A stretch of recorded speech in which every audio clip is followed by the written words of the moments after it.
Hi, welcome to SBR TV. This is our college football experts roundtable for Week 9 in college football. We are joined once again by returning guests Zach Rosenfield from AccuScore.com and Steve from CollegeFootballWinning.com. Thanks, guys, for being here once again. Thanks for having us, Peter.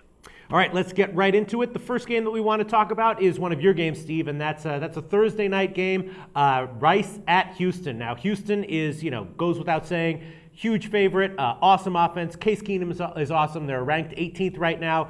Rice has all kinds of problems on defense, and looking at this game and this spread, it lends itself perfectly to the classic square 10-second analysis, and I'm going to tell you what you think of that. You look at this game, Houston beat Marshall by 35 at home. They beat East Carolina by 53 at home. Both are better than Rice. Why isn't Houston by 27 at home against Rice a lock?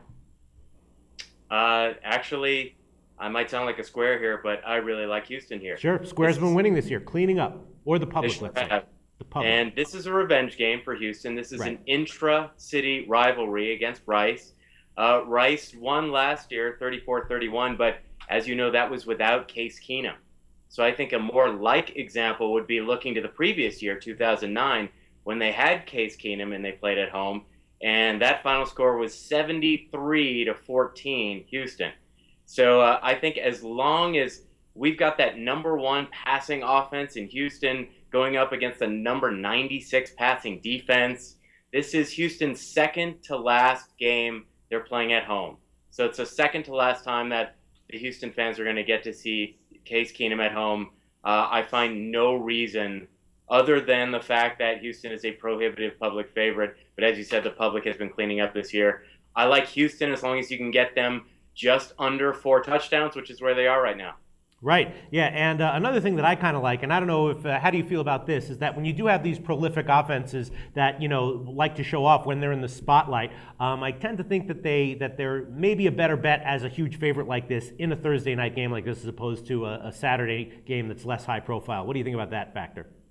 I agree with that, and I'll add to that and say that for someone like Case Keenum and Houston, Case Keenum is sort of an outsider dark horse for the Heisman. So he needs to prove himself in games where on a Thursday night where you don't have a lot of competition. And also Houston is undefeated in getting absolutely no love in the BCS or in the polls. So again, they need to stomp on teams, not just beat them. All right, Zach, let's see what you have to say about this. Now, first of all, Rice did have a quarterback change last week, and that quarterback change did seem to help a bit, so that could be a factor that's important here.